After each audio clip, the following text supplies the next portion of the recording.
on my Twitter, so I will definitely do that since apparently people are interested. Very cool.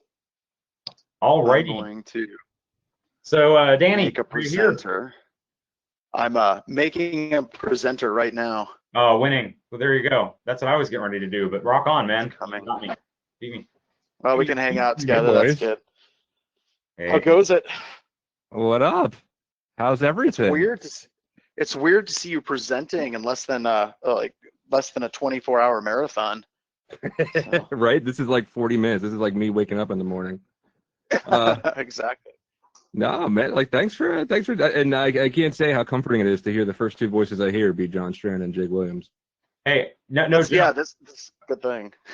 Hey, no joke. Just to kind of kick this off a little bit. I cannot tell you how excited I was, like, after, doing the moderation here, to see that I was moderating your talk. And for those that don't know Danny, oh my gosh, this is, I have no question, it's gonna be a powerhouse of a talk. And Danny is a close personal friend, outstanding dude. And if you don't know him, you're missing out. That next time we're all together at a con, hopefully coronavirus free, give him a big bear hug, because he is seriously he's become a pillar, absolute pillar of the community. So, well, and you can definitely rate that. Like, Jake, a lot of times people are like, this guy does a lot for the community, or this lady does a lot for the community, and they give talks, and that's great. But really, for me, one of the bellwethers is, what do they give up in their free time? And Danny, with the 24-hour marathon, the Who Slide Is It Anyway, which we will refuse to hold against him in this particular situation. There's just a tremendous amount of things that he doesn't have to do. It's not part of his job, and he's out there doing it anyway, and that's just amazing.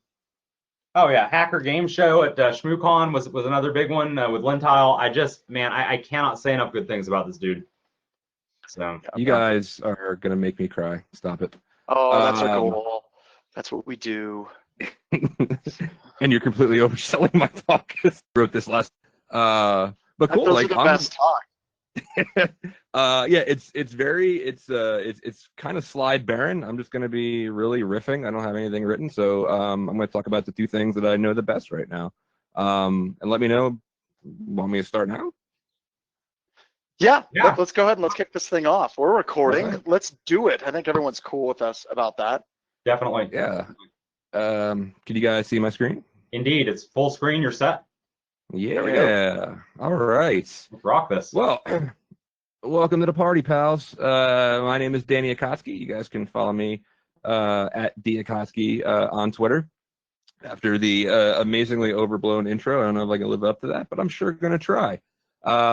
So yeah, I decided, I saw the abstract come up, or the call for papers come up for PancakesCon, and holy shit, getting this ready in 3 days is just a monumental thing. So I literally wrote the abstract for this talk and got the idea while I was in the kitchen, and I wrote the abstract and submitted before my mac and cheese was done. That is a true story.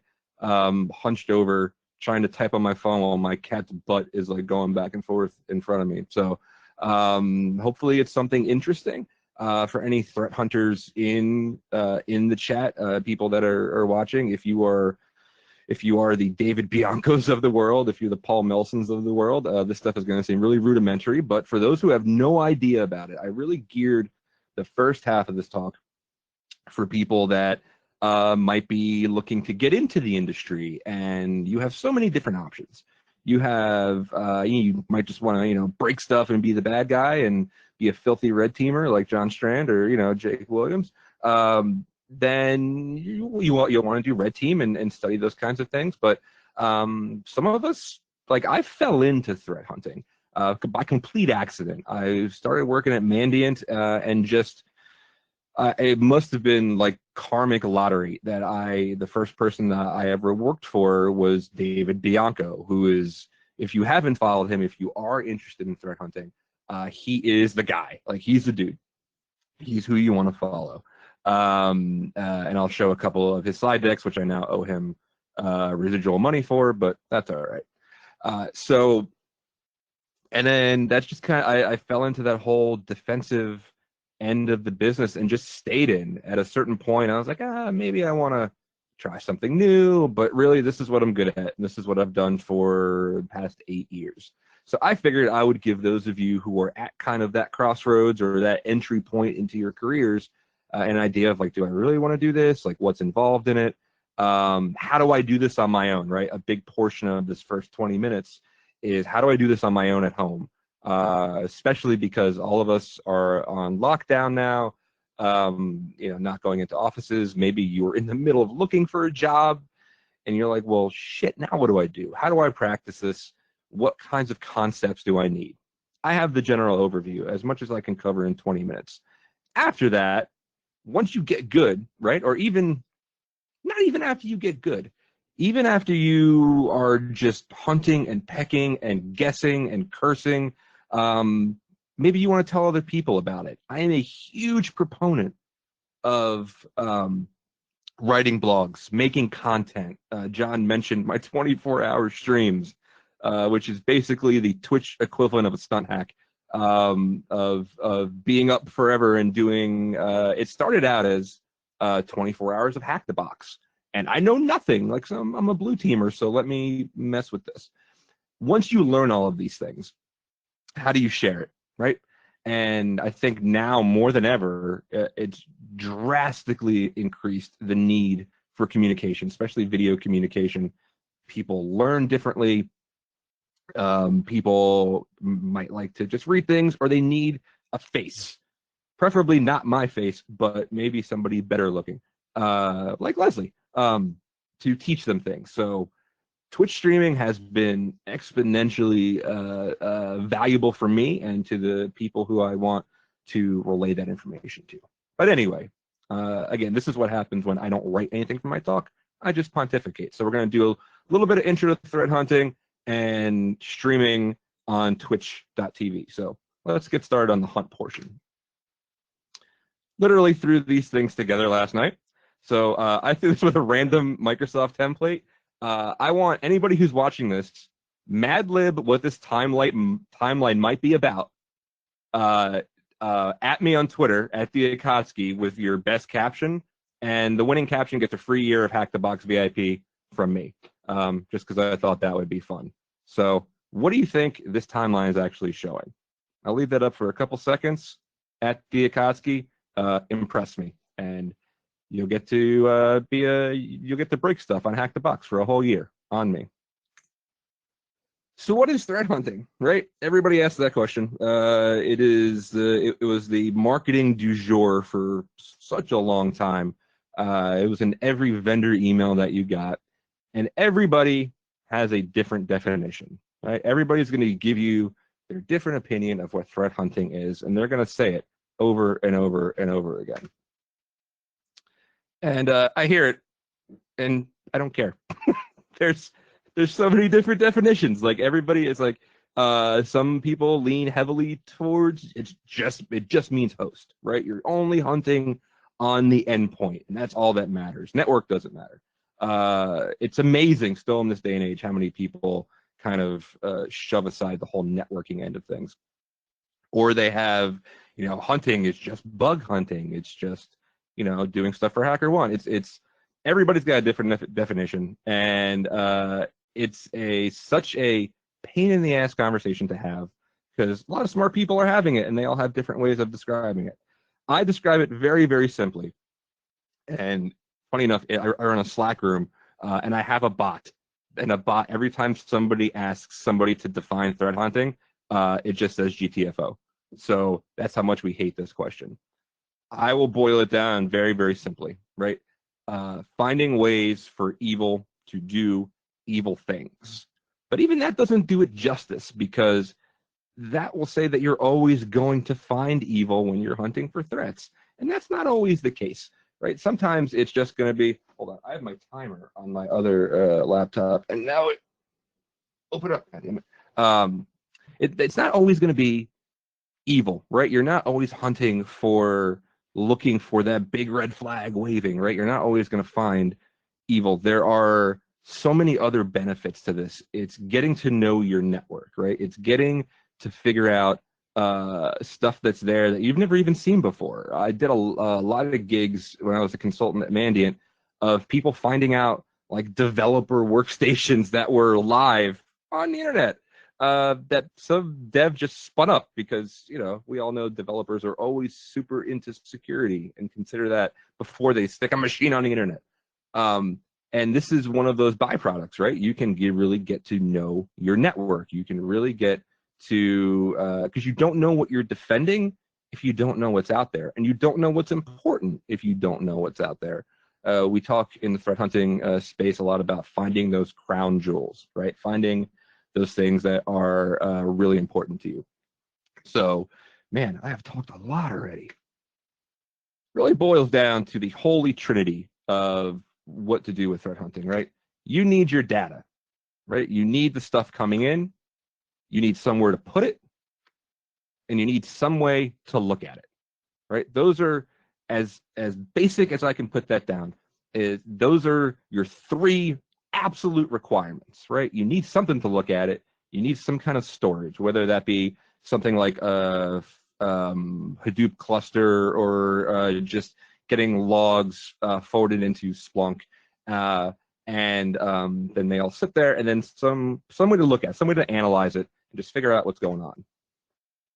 But why? Like, why would we do all that, right? What is the actual point of all that?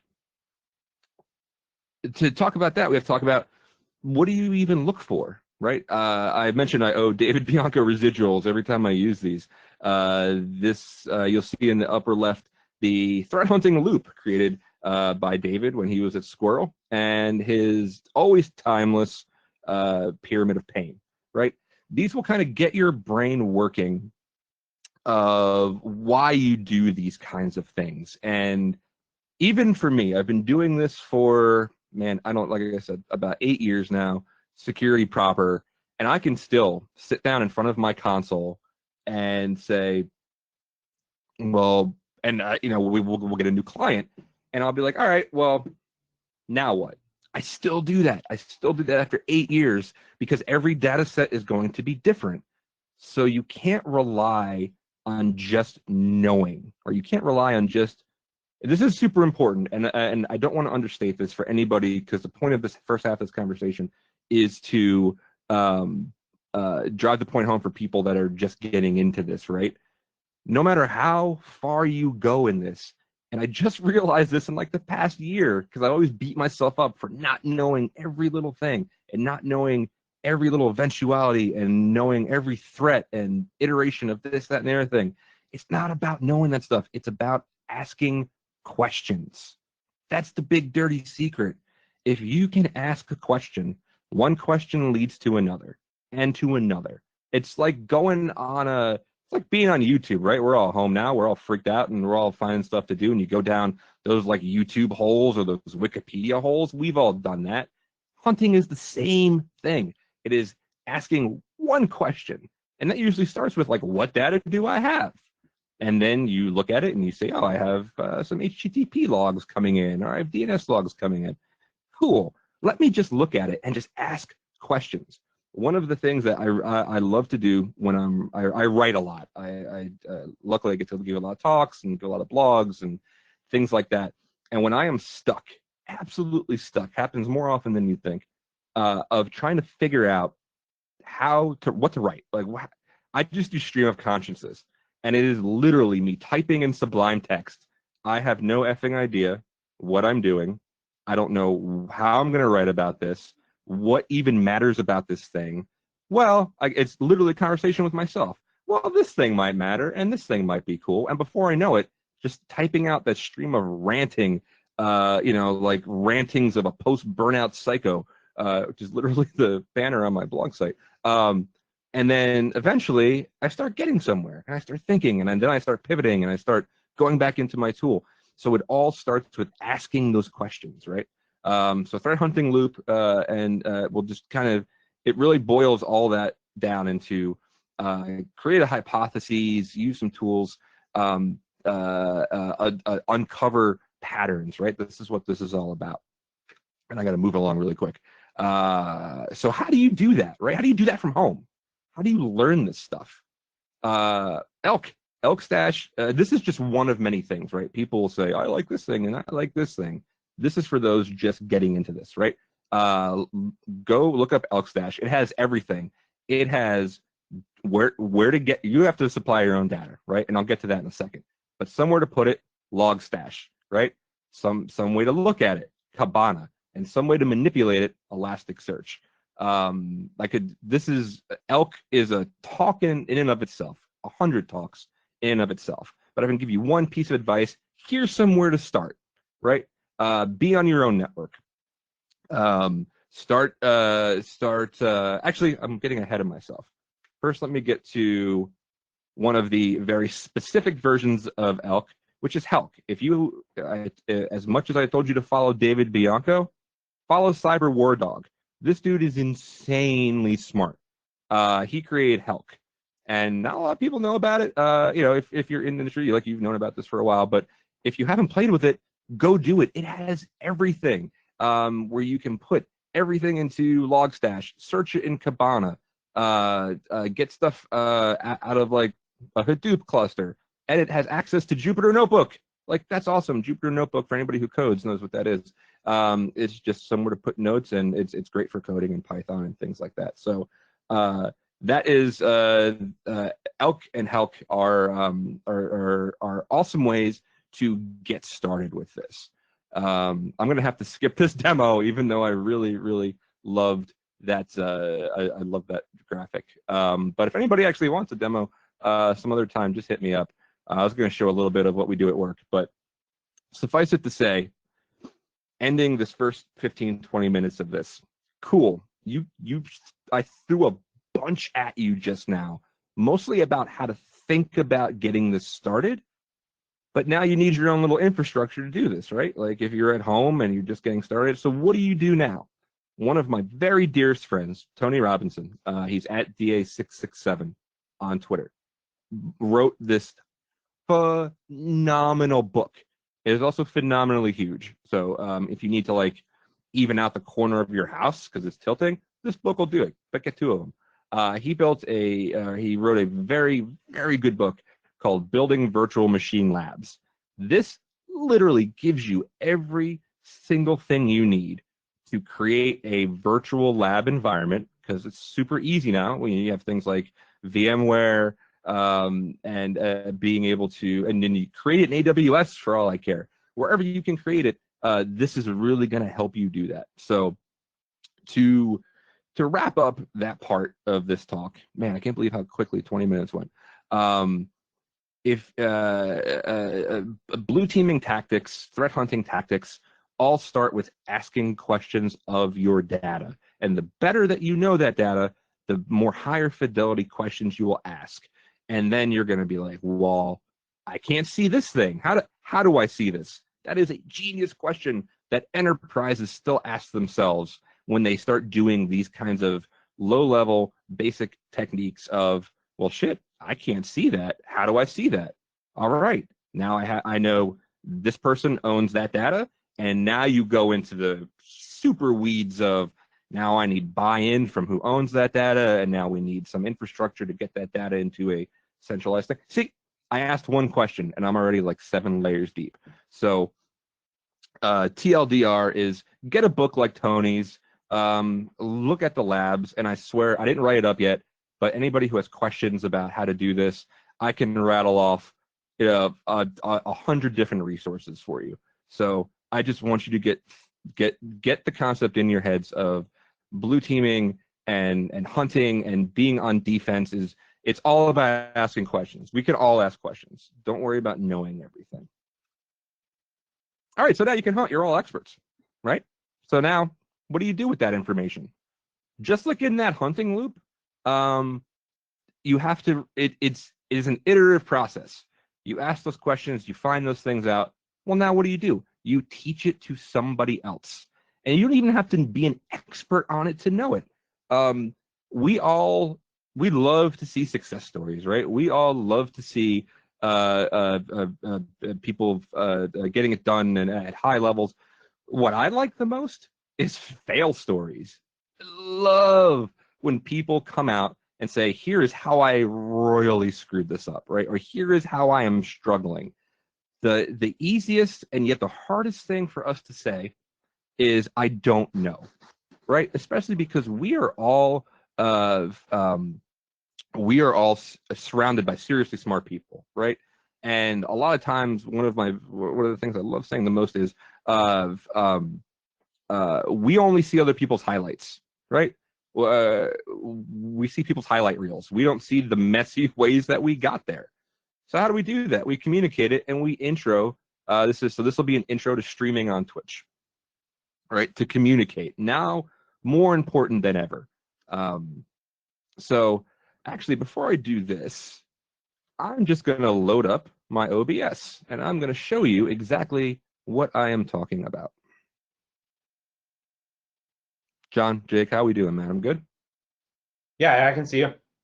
All right, cool. Hey, just time check wise, looks like you've got about a little under 15 minutes left. All right, it's kind of what I was thinking about. All right, so live streaming on Twitch. Let me actually, I'm going to do this side by side.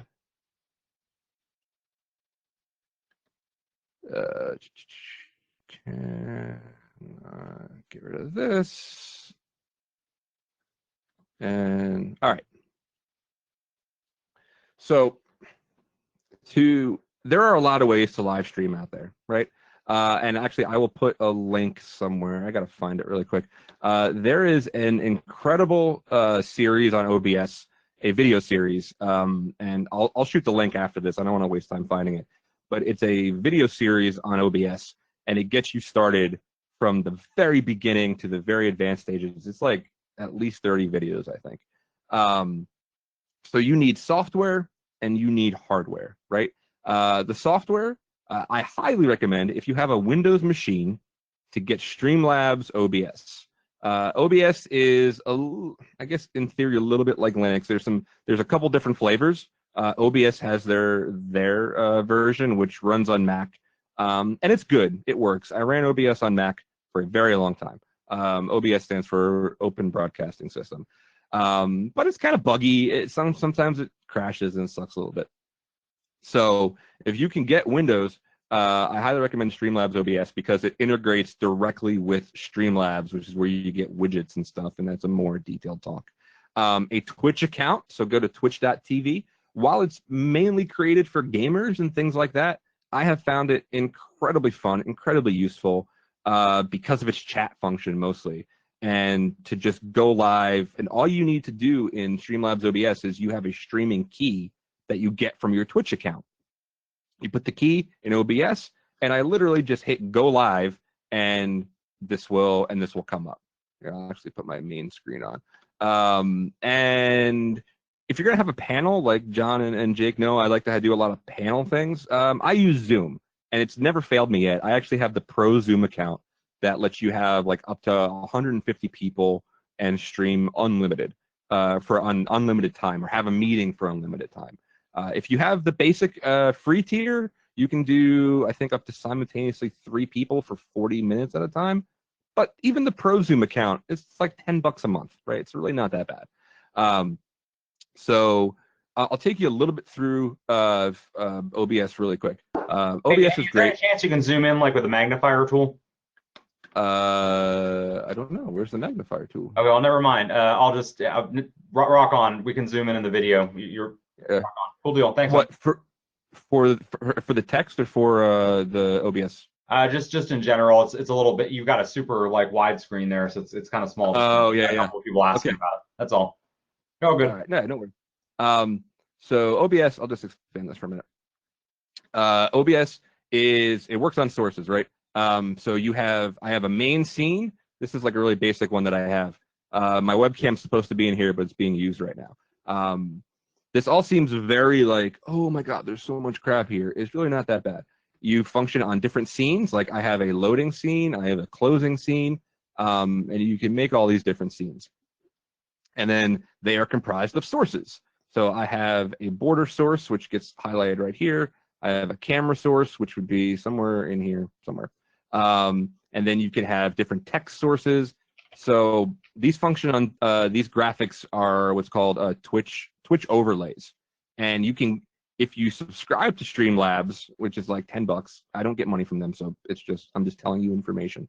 They give you like free overlays that you can import into OBS, and you can have a really good looking thing really quickly just by getting some overlays. And then over here you have like your mic levels and your desktop audio. So this is what it looks like on the back end, right? When you see me stream on Twitch, I'm messing with all of this stuff right here. So I don't want to get too far in. So that's what OBS looks like. It looks a little daunting at first, but I will absolutely share that link for those instructional videos. Now, let's get to hardware, right? This is, I put this loadout together for what I have, right? For what you see, like you can see I have a green screen behind me. Let me turn my camera, like you might be blinded, but here I have a 3-point lighting system. Right over here, my monitoring laptop is over there. I have my mixer over here, and my mic over here. Store this in the background. So that just looks like, so that's what it looks like in the background, right? That's all the stuff that I have. Somebody chatting right now. As far as hardware goes, this is what I have, but bare minimum. You need a headphone and a mic and a camera, right? That's really all you need to do this. And all of those sources go into OBS. But if you're curious about what I'm using currently, you could take a picture of this, take a screenshot, whatever. So I have a nice Rode mic, very fancy, like $200 or something like that. I have a Logitech C99 or C922 webcam. It's important when you get a webcam that you make sure it has the mounting bracket underneath, because you can get, I have it somewhere over here. Mine's currently sitting on like a tripod, a little portable tripod, which is awesome. You could take it anywhere you want. You can take a camera anywhere you want. I have a main mixer because I do some other DJing and things like that. But if you got something like, you can get a Blue Yeti microphone, right, for like $120. Like I think they're still super affordable, as long as there wasn't like a run on them or something. And that's a USB. And the USB goes directly into your computer and it registers in OBS, and that's all you need. That's all you need to get up and running. And by the way, OBS is free. You don't have to pay a dime for it. Both the Mac and the Windows versions are free. You can subscribe to Streamlabs to get things like widgets and overlays and make everything look all pretty. But at your basic thing, you need OBS. There are other ones out there, but this is pretty much the standard. And headphones, a camera, and a mic. The thing about Twitch is that Twitch was always meant to be like a very quick bang solution, right? It's instant, it goes up, and then those videos come down after a while because it makes room for other things. If you make highlights of your videos, they stay up. So I have long-term storage. Every video I have, I record. You can record locally in OBS. If you just want to make instructional videos, OBS is amazing because you can just record it locally and then cut it up in something like, some people use Adobe Studio. I use something called Camtasia, which is like $100 for a license.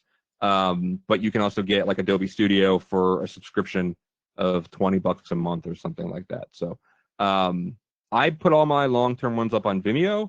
I'm kind of pissy with YouTube right now because they've been taking down hacking themed videos, even instructional things. I don't know if they're still being dicks about that, but so mine's more of like my own little ethical conundrum of where to put it. So I put it up on Vimeo because they've never been accused of that.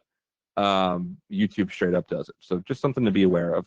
A green screen, not required, but man, is it fun. I have one behind me. This one, check this out.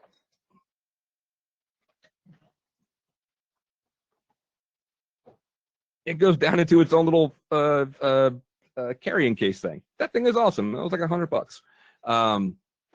You saw the 3-point lighting. This is if you really want to get crazy and like have it look really awesome, or you just put a lot of lamps in your office. There's something called the Elgato Stream Deck. Let me see if I can get it off this thing. This is the Elgato Stream Deck. This is like a little macro. They're all macro buttons, and you can get super fancy with this. This thing wasn't even that bad. This was like 50, 60 bucks, something like that. So now we're getting into like all the shit Danny has. A mic arm is always awesome. These are not that expensive. Mic stand and just some headphones. Like these are when I used to work in radio. I used to have these. I've had these for 15 years by now, 20 years. So that's the loadout. That's how you get into that. Hey, Jake, John, how much time do I have? Probably a couple minutes. Yeah, you're looking at maybe like 2 or 3 minutes, and then we got to change presenters here. Yeah, no worries. Okay, so man, that went by fast. So little thing on thread hunting, blue teams, little thing on Twitch. Any quick questions I can answer? Again, I am super accessible on Twitter. I'm on that all the time. So find me on there, and I will answer every single question anybody has. Yeah, no, the like, I mean, I've got so many questions here around like equipment setups and the whole. I'm gonna throw like the whole. There's a couple like, how do I do this on Linux? And the answer is do it on a PC. There's another one that says, how do I do this on a Mac? And of course the answer is do it on a PC. There's a lot of these. But I'll just second what Danny said. All that. Go ahead, John. Yep, and I can take it on the PC side, or on the Mac side. I use Final Cut Pro for bringing videos together, and we use the platform GoToWebinar, and it works really, really, really well. But as we start moving into other things, it's looking like the PC is where it's at. Jason, we just ordered him a PC to do this stuff too. Yeah, so I know for Linux, somebody that I do some streams with, my buddy Oddjob, who runs Circle City Con, he does Linux, and he fights with it a lot. Sometimes we haven't been able to do it, so you can do it on Linux. So I just don't know the complete steps for it, but Oddjob does, and I can always pick his brain on it. But PC, dude, honestly, Windows 10, it's awesome. Like mine is a Lenovo Yoga with 12 gigs of RAM, 300 gig SSD, and the thing screams, and it's just so lovely. Oh, that's a big point. SSD is your friend. SSD is, and it's cheap now. Yes, SSD is nowhere yes, near what it used to be. Yes. Yeah. Well, hey, look, we're running up on time here.